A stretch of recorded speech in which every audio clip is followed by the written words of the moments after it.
Paris ऑलिम्पिकमध्ये महाराष्ट्राच्या स्वप्नीलने 50 metre rifle 3 पोझिशनमध्ये भारताला पदक जिंकून दिले। यापूर्वी खाशाबा जाधव यांनी कुस्तीतील पहिले वैयक्तिक पदक जिंकले होते। दरम्यान मुख्यमंत्री आणि उपमुख्यमंत्र्यांकडून कुटुंबियांचं अभिनंदन देखील करण्यात आलं। आपल्या लेकाचं यश पाहून आई वडिलांच्या डोळ्यात आनंदाश्रू होते। शाळेतल्या पोरांनी तर एकच वादा स्वप्नील दादाच्या घोषणांसह फेरीच काढली। फटाक्यांची आतषबाजी तर गावात जल्लोषाचं वातावरण होतं।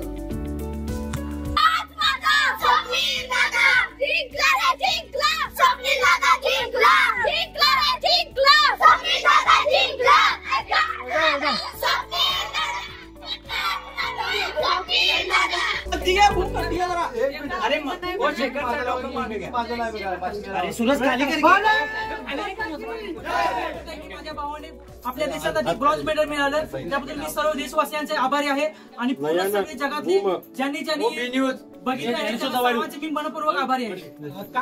हे शेखर मागे सर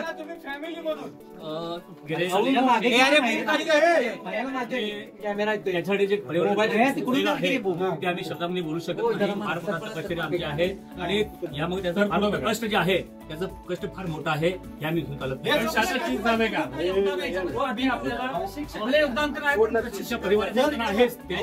त्याच्या कोच मॅडम आहेत देशपांडे मॅडम हे यांचं फार मोठं श्रेय आहे। कारण त्यांना परवाच गुरुपौर्णिमेची बोलून दाखवलेलं आहे की माझ्या त्या कोचच नाहीत दीपाल देशपांडे मॅडम तर त्या माझ्या आई सुद्धा आहेत आणि ते आपल्या बाईंची काळजी घेत आहे।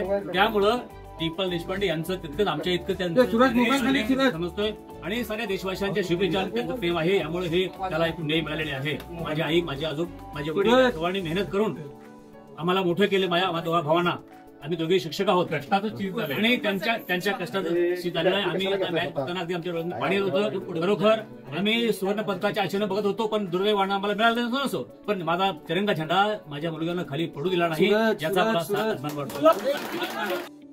स्वप्नीलला आपला मेडल मिळाला ब्रॉन्झ त्याबद्दल एकदम चांगला सगळ्या आपल्या राज्याला खूप अभिमानास्पद आहे। खूप खूप अभिनंदन।